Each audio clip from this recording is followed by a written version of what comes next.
Bonjour, again, still in France. Welcome back to Rob's Funk and Junk podcast, episode number 15. I'm still away in Paris, having a jolly old time. Thanks for listening last week. Thanks for messaging in. I hope you're all good out there, wherever you are in the world, whatever time of day it is, whether you're in your car, listening in your car, or at the gym, or whatever, whilst sat in the kitchen making dinner or whatever it is. But thanks for listening, everyone. As I said, I'm still. What's going on here? 1 second. There you go. Still away in France here for the next couple of weeks. For those who might have listened last week, we got our monitors sorted out in the end. I had a few messages in about that. It was quite stressful. I'm just moving the mic 1 second. Excuse the rumbling. Quite stressful, but it was sorted out in the end. And we had a bit of fun and games, but it's all working now. It's just a simple job. I suppose it's not. I wouldn't want to look at one of those desks, but we are at the mercy of the monitor engineer. Do you know what? Actually, that's one of my huge bugbears.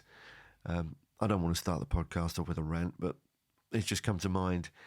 Any guitar players or musicians out there listening to this, how frustrating is it when you look over at the monitor guy and he's just looking down all the time? He never looks up at you to see whether you need anything or whether anyone else needs anything. Drives me up the wall when they do that. And I think the desks now, the digital desks, are so complicated these days that I suppose you need a crash course, a 2-week course just to learn how to use the damn things. But that's all sorted out. I've been hopscotching all over the place. I had to go back to England last week for a day to do a rehearsal because we had some Jamiroquai gigs had come in, a couple of corporate gigs had come in, so Paul and I had to sort of race back to Paris day before yesterday. I don't even know what day it was. I think day before yesterday. We had a few days off on the Era tour, so we came back and we did a little corporate thing for an undisclosed company last night in Paris, and now we are travelling. Paul and I are travelling off to Strasbourg today.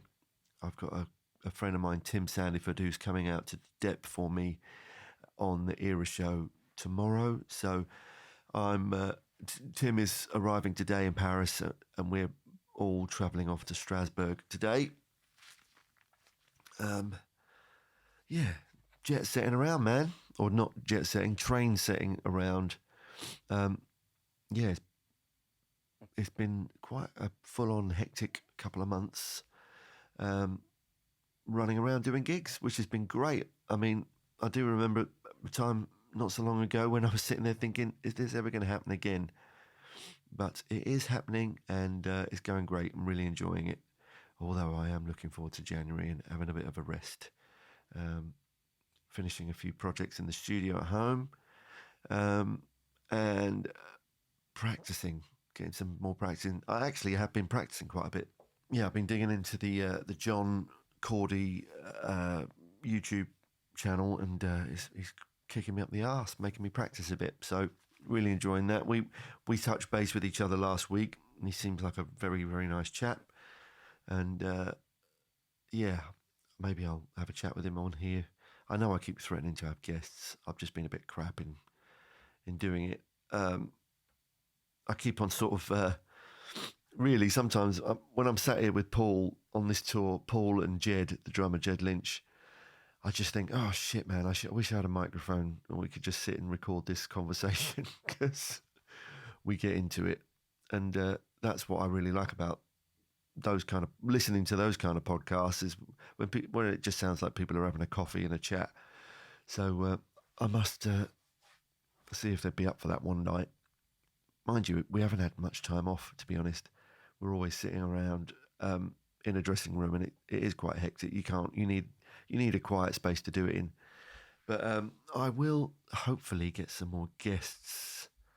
I don't know if anyone's enjoying it. I do get some messages in. I think people are enjoying it. I noticed that listeners have trailed off a little bit on this, probably due to my content, probably just due to me being busy, and maybe I'm just not entertaining people. But I shall continue doing it. I don't know. I'm not. That's not me crying out for a compliment or anything like that. None of that kind of thing. Yeah, I'm looking forward to it. It's quite being away and doing this stuff. Touring has changed a bit. It does feel like it's changed a bit. It's not the same as it used to be. It's great, it is great. I'm not complaining, but it's just it just seems that everything is squeezed in a little bit tighter, travel times and stuff like that, and the gigs are closer together at the moment, which is good. That's what we're supposed to be doing, is gigs. So coming up this week, for me, is quite a busy week, really. So I've got this gig in Strasbourg tonight. Then tomorrow, Paul and I travel back. We've got a little private show in Paris again tomorrow, which is, so what are we today? Tuesday. So gig in Strasbourg Tuesday, gig in Paris tomorrow. Then I travel back home to England, and I've got another gig with a friend of mine's band, the Aston Band, just a little corporate that I'm doing. And then I stay over in London that night, and then I travel to Brighton in the morning to do a masterclass with Derek, Paul, and Matt, the Jamiroquai masterclass at BIM in Brighton. And then I leave that gig, I leave that masterclass thing, and then drive straight to Henley, where I've got a Brother Struck gig. Yeah, it's full on. And then I come home, and then my wife and I, Ray, are coming out to Paris for a couple of days because it's her birthday while I'm away. So she's coming over, and then I'm back on the Era tour until the 19th. I get home on the 19th. So it's brilliant. It's good to be busy, but it's interesting juggling all the gigs and all the songs and everything. And I am not complaining. It's great. It's great. Talking to a lot of people out there, it's the same. It's really hectic and full on. But it's great that we're all out playing again and making some music. And what else has happened? Oh yeah, I posted up a little clip of a video the other day. Someone sent a video in from a little thing that was taken on one of the Era shows, and it was. I thought I'd sort of post it up because I do have a lot of people asking me about what it's like using the quad cortex or any modelling thing on live shows, and I know there's been a lot of people are sort of there's a lot of resistance to it. People are sort of going, "Oh, it's not the same as a real amp" and all that stuff. And yeah, you're right, it's not. But that's just how the world is at the moment. So, but I posted up a little clip, and I sort of I started to see a few people sort of commenting and going, "Oh, that sounds really nice," and how do you get that sound? And then I sort of would sort of be on the phone to them talking about how it works, and I kind of, one thing I've stumbled across recently is using the quad, is the EQ is really important. EQing it is really important because what it's doing is it's mimicking the sound of an amp. It's your own amp, or if you're using a capture like I do with it, you wouldn't choose to listen to an amp. Well, no. Nowadays, when you're using in-ears on a gig, here we go, technical talk time. When you're using in-ears on a gig, that means a microphone is plugged in and straight up against your speaker cone. Now, and then that goes through the desk and then to your in-ear monitors. That's not how we hear amps. It's just not how we hear them. Usually they're on the floor, um, down at your feet, or maybe raised a little bit, which what that does is that cuts off a lot of top end from the sound, just the distance. Um, your ear doesn't go straight up against the speaker cone. So um, by the amp being sort of slightly further away, it cuts off a load of top end, and you move your body to almost shield it. Well, I do anyway. You shield the top end. That's why if you're ever sat in, at stage level, if you're sat there and there's a Marshall 4x12 aimed at your face, it usually sounds absolutely atrocious and cuts your head off. Um, so I got into sort of using a high pass, not a high pass, a low pass filter, a high cut EQ, and I just shave off the top end, maybe up to sort of 3K. Excuse me, I've got a frog in my throat. Yeah, I've just been starting to cut off the high end a little bit, tailoring it to how it feels, in my ears and what it sounds like out the front of house. And it just makes it work a lot more. It just works for me. It's really good. So yeah, I had some nice sort of words, about the tone of this thing that I used the other day. I was just using my Marshall. I've got a 1970s 50-watt lead head that I captured through a 4x12, and excuse me, excuse me. Sorry, I've got I had a late night last night, so I'm a bit croaky this morning. But yeah, I just did that, and I used a Noble's ODR1 drive pedal in front of it, and then slapped a load of reverb and a bit of delay on it. Delay first, and then some reverb, just for this lead tone. And yeah, it sounds. I'm really enjoying it.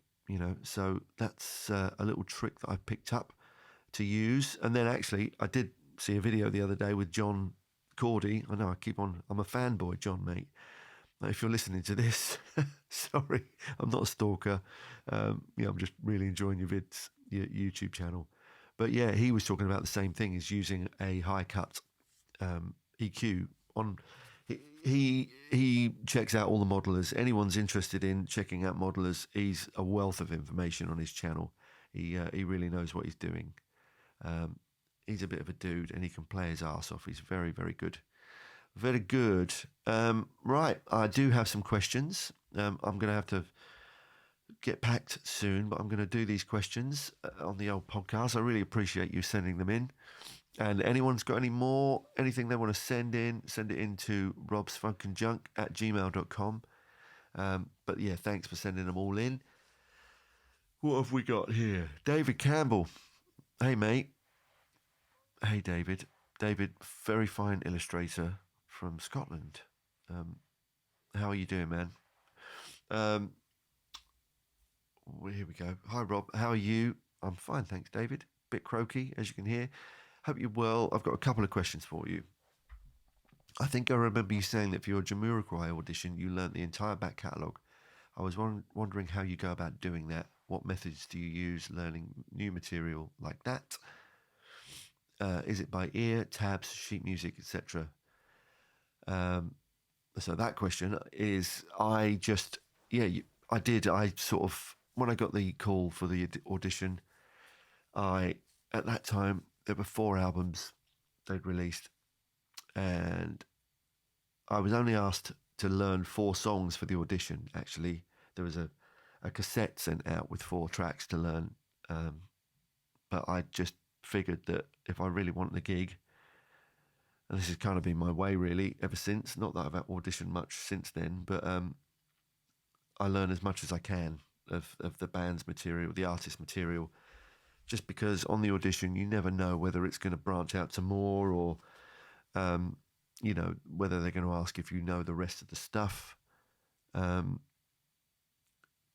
So yeah, I learned everything, and I sort of learned it all by ear. There was no tabs. I don't sort of do that really. I just learn it as much as I can by ear. Nowadays, if I'm having to learn stuff for a set, I will make notes just because I'm having to learn so many different tunes all the time. And yeah, my brain just can't retain it all. But back then, when I had a younger brain, I sort of learned it all by ear and then memory and kind of flexi learning. I sort of learn things in a flexible way, which means that I don't learn stuff so it's set in stone. I'm aware that it can change and possibly will change, like section lengths. Like it might be a double verse, and I've only learnt a single verse. I'm quite good at being flexible and shifting around arrangements, and you get that by looking at reading the room and really sort of understanding where the band is coming from. Yeah, I don't learn things rigidly. I just sort of a broad learning of it. So I know what the chords are doing in the verses, know what the guitar parts are doing, but I'm aware that sections might be longer or shorter. So I'm sort of always looking up at whether they change to the next section or not. So, but yeah, I had to do that for 4 albums. All I did was I missed out any songs that had didgeridoo on them, because I realised the band didn't have a didgeridoo. Wallace had gone by then. So I just thought, yeah, we're probably not going to do that. And that's exactly what happened on the audition. So the 4 songs that I had to learn, we did those. And then Jay asked, let's try this. And he started just throwing different songs at me. And probably because I knew them, it sort of obviously stands you in good stead. It's unbelievable. When we audition for bass players and keyboard players, and when Nick Fife, when we parted ways with Nick, we had bass players come in that same thing. We sent them, we were told they were told to learn these 4 songs. The amount of guys that came in and hadn't learnt them really surprised me, or sort of only half learnt the song. I just didn't get it. And same with keyboard players, they come in and go, oh yeah, I've just got back from holiday and I didn't really get a chance to listen to the tracks. And of course, that's a big no-no. You just sort of, if you can't be bothered to learn the songs, you obviously don't want the gig. And it's not like they were called the day before. They'd known about it for weeks. So, yeah, it's when you're auditioning for anything, it's really important that you're as prepared as you possibly can be for what you're going to do. Otherwise, treat it like you definitely want the gig. What's the saying? Fail to prepare, prepare to fail. The old obvious one. But yeah, so that's what I did. There were no tabs, no music charts or anything like that. I just learnt it by ear and promptly forgot it all as soon as I got the gig. Yeah, as my brain does. The next question is, my other question is, you joined Jamiroquai in 2000. Are there any guitar parts? Well, I joined in 99 actually. Not that that matters. Are there any guitar parts from the first 4 albums that you wish you'd had a chance to write, and would I have done anything differently? No, I really love Irwin Keel's playing on Can Heat. He's played on quite a lot of the stuff, Irwin, and he's a great guitar player. Yeah, I wish I'd done that. Yeah, I think the guitar parts on the earlier stuff are just what they are. They're great. Who are the other players? I think it was. I know Simon Bartholomew from Brand New Heavies played on the first album on 1 or 2 tracks.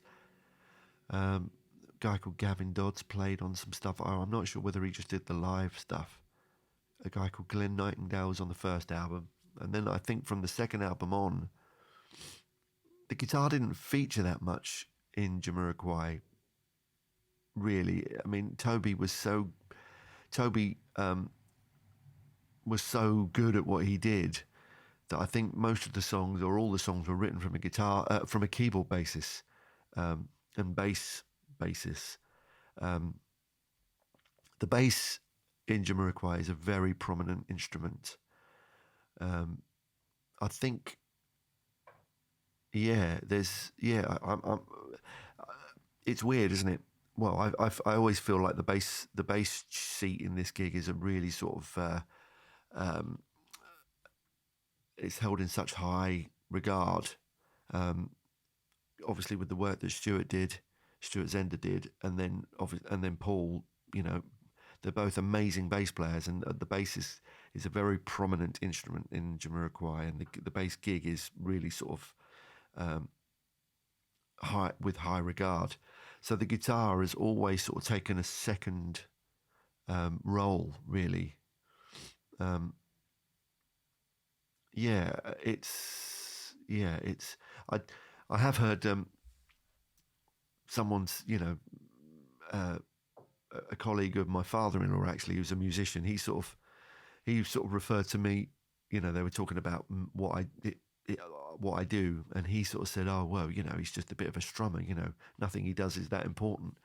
And I'm like, doesn't bother me at all. Yeah, because that's exactly what the gig needs. Not every instrument could be a lead instrument and be a dominant thing. And I always come at it from a point of, I only want to play what helps the song, really. So I'm not sort of looking to be a lead instrument, really. So how did I get to that?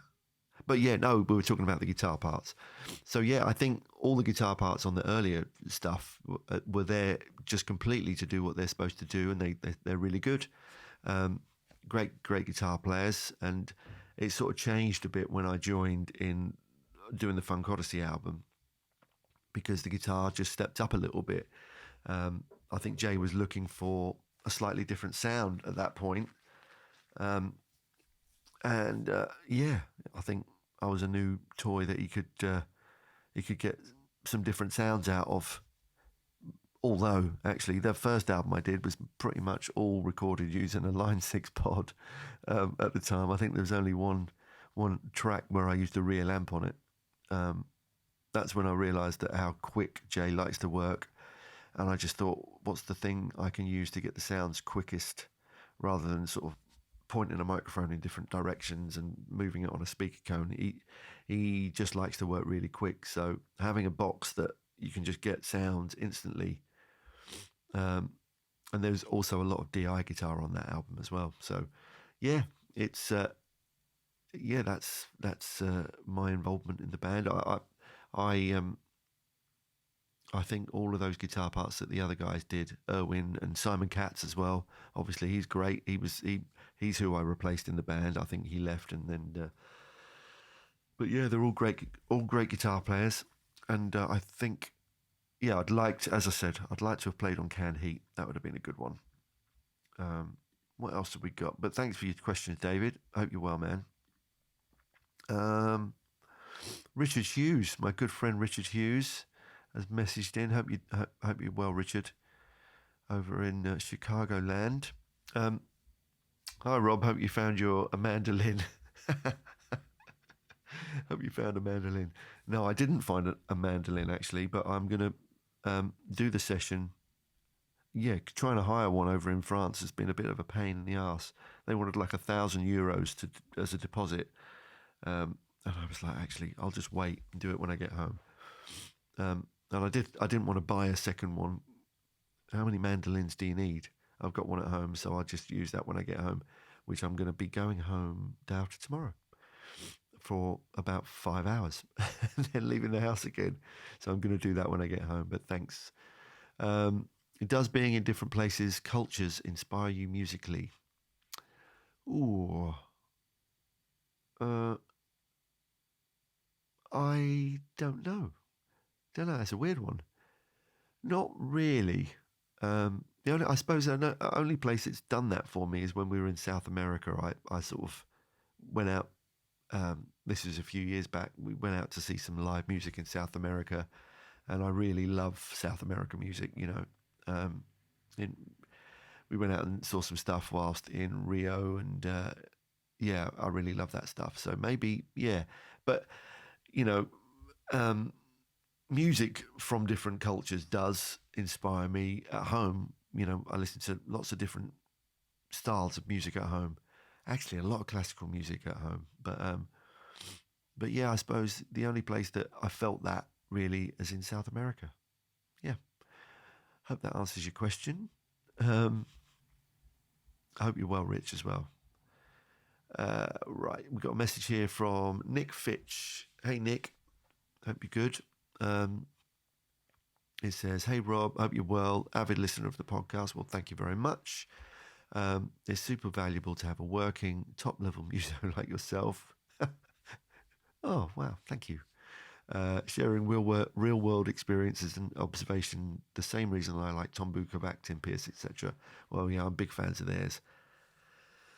Would really love to know what amp simulator UA archetype plugins you're getting most use out of, and typically what sounds they're covering.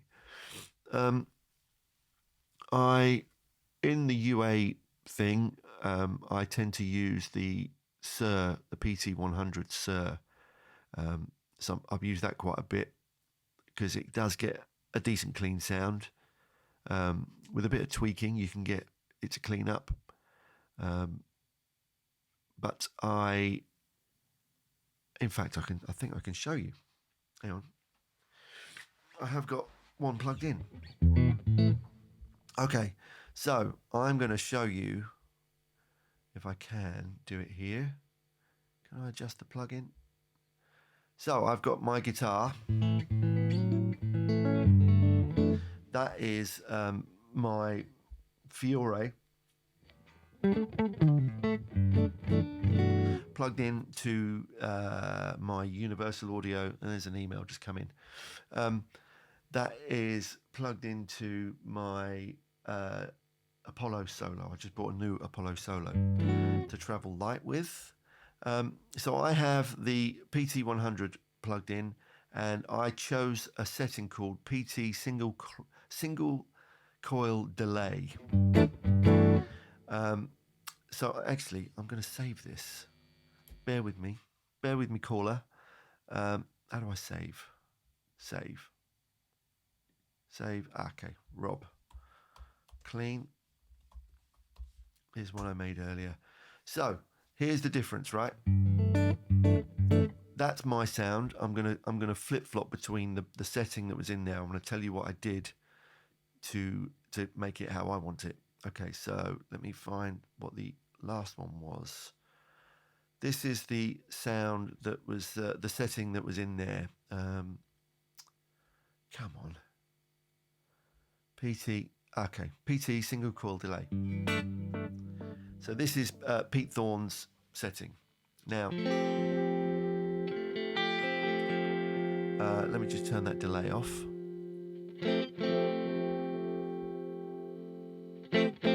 Now I'm on my neck pickup on my PRS Fiore.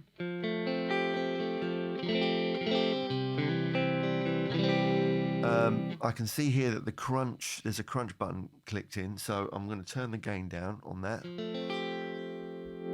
And I'm going to just EQ it, turn the level up a bit, turn the treble back down, and I changed the speaker, I think, to a different 2x12. And what else did I do? And then I also backed the tone control back on the guitar until I just... Otherwise, this is the tone control fully up. And then I just back it off to warm it up a bit. I'm just going to take the presence down a little bit as well, take the gain down. I'm just looking to get it as clean as I possibly can and warm. I want it to be nice and warm. And let me just take the level down a bit. Oh, take the bright switch off. I never like guitar sounds that are overly bright. I like warm sounds. This is going back to what I said earlier, actually, about cutting off some of the top end.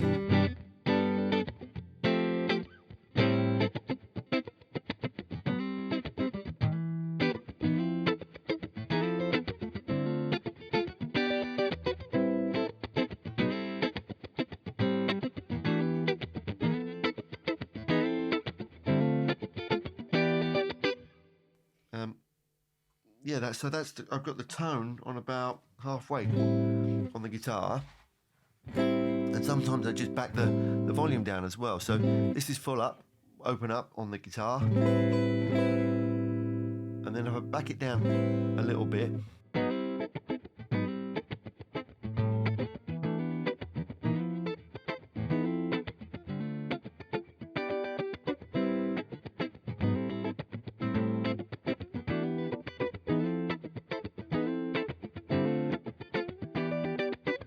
yeah. So that's just how I'd use it, and that's what I'd be doing with any plugin really, for clean sounds. I won't go into lead sounds because that's a whole different kettle of pickups or whatever you can call it. Then I would sort of put a smattering of reverb on it, and that's what I do. Yeah, just take the bite off it, take the high end sort of sizzly stuff out. So I've got if I look at the tone controls on this, my bass is at 4, my middle is about 5, and the treble's at probably around 4. And yeah, I've turned any bright switches off, the crunch is off. Yeah, and then I just go with what sounds good, and then I just adjust the controls on the guitar to get the desired tones that I'm after. What else did you say? What else did Nick say? And then the other one that I use is the archetype, the Corey Wong archetype. I've used that quite a bit. I'll use anything really to just get the sound I need if I'm in that situation. Otherwise, in my studio at home, I'm only using my amps. I very rarely use a plugin or the Quad Cortex or a Kemper. I don't really use those things out unless I'm in the studio, unless I'm out on tour or like doing a session at someone else's place. But I treat them all in the same way, really. I'm trying to just get a warm sound with whatever I'm doing. The high-end EQ thing is a big thing for me. I don't like it overly bright. Have I said that already? I think I did. I'm repeating myself. And typically what sound, and then you've said, and typically what sounds are they covering? Yeah, well, yeah, I just explained that actually. So yeah, just warm, clean. And then Nick has also said, I run a UAD home studio, so I'm looking at picking up a solo twin for recording when I'm away and minimizing the gear I have to lug around. Absolutely. The stuff that they make is brilliant. I don't get a kickback off them for saying that, but it is really good. I got rid of my Pro Tools rig to go over to UA stuff purely because I was getting pissed off with Digi Design, how much they charge for their stuff and their upgrade prices. I think my Pro Tools rig cost me about 10 grand when I got it, and I had it for about 4 years, and then I was looking at paying an extra grand just to upgrade the software, and I was like, screw this. You're really sort of kind of rinsing your customers. So I moved over to Universal Audio stuff, and I love their plugins, and I use Luna now, their DAW, which I absolutely love, and that does everything I need it to do. Nick also said, having similar thoughts what you were discussing about using amps on in-ear gigs recently. Okay. And then it says, needed a compact and travel-friendly setup for a new in-ear pop gig I'm doing. Picked up the new UAD pedal-sized Dream 65, the blackface, and UAD Woodrow Tweed Deluxe amp pedals. Have you tried them? Not yet. Actually, I haven't. I did speak to a mate of mine, Adam Goldsmith, about it. He's been using one. Do you know what? I think it's getting so good. This stuff is sounding so good these days. Just for the way we are having to do these gigs, you just said, Nick, you're having to travel light, travel-friendly setup, in-ear gigs. That's why I've changed over to it, because more often than not, that's what I'm using. Last night, the gig I didn't have my Quad Cortex last night, and I had a hired-in Fender DeVille, which sounded shit. It sounded terrible, and it was a struggle to do the gig. I just had a little a pedal board in front of me, because my Quad Cortex, they're all out on another tour, on the other tour, so I didn't want to sort of dismantle my rig there. So I just had a hired-in amp, and it just didn't sound great, you know. So I um, I just had some messages come through. Sorry about that. Um, yeah, I think that's the way forward for me at the moment until it changes, you know. But I think this stuff is only going to get better and better and better. Um, and that is what I need to do the jobs that I'm doing these days. It sounds like you're in the same boat. I have heard really good stuff about the UAD pedals.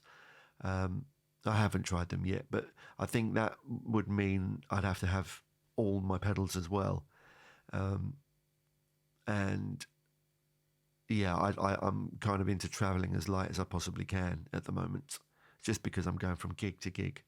Um, but yeah, I know that they probably sound great. My mate Adam Goldsmith said he's having really good results with it, and he doesn't like the idea of using this stuff, but I think he's realised that that's kind of how it's going these days. We had a chat yesterday.